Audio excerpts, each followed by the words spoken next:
All right. So this is the third question to our section, which was the one that was on our most recent math test, and this was mainly about factorization and using that to do order operations with fractional expressions like this one, for instance. And since you can to start off with, we see the two parentheses together for both of the expressions, and this is just a math way to say that we're multiplying these two things together. So that's really just times x plus 2 over x squared minus 7x is 12. And something that was touched upon a lot in this unit was definitely the fact that what you start off with is not the simplest way or easiest way to get to it, because as you can see here, we have a bunch of like x squareds, which represents like binomials and trinomials, and those things are messy and complicated. So we can go back to a order that we did and just factor them down to their base factors, and x squared plus minus 16. Since it's a minus 16, we know that the non-x values have to be both positive and negative to get that negative factor in.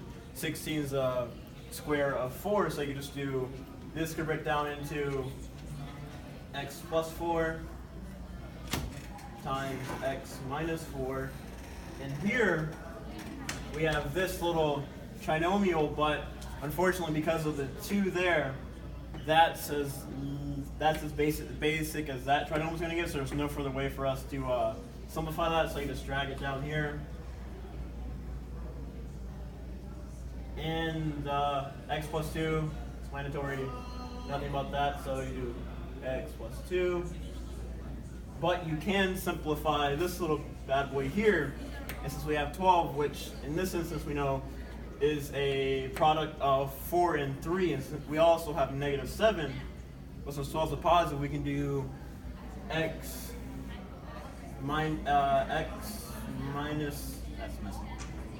x minus 4 times x minus 3 to get the negative 7x and the 12.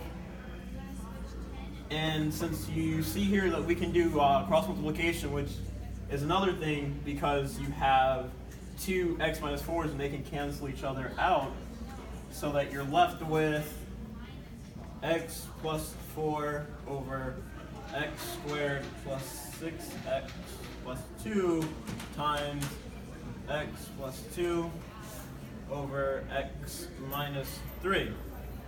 And all you really have to do now is just simplify it or multiply it together like a regular fraction to get something like x plus 4 times x plus 2 over x squared plus 6x plus 2 times x minus 3. And this all comes out to be x squared plus 6x plus 8 over x cubed plus 3x squared minus 16x minus 6. And that should be your final answer when taking into account the fact that you're multiplying a trinomial by a binomial.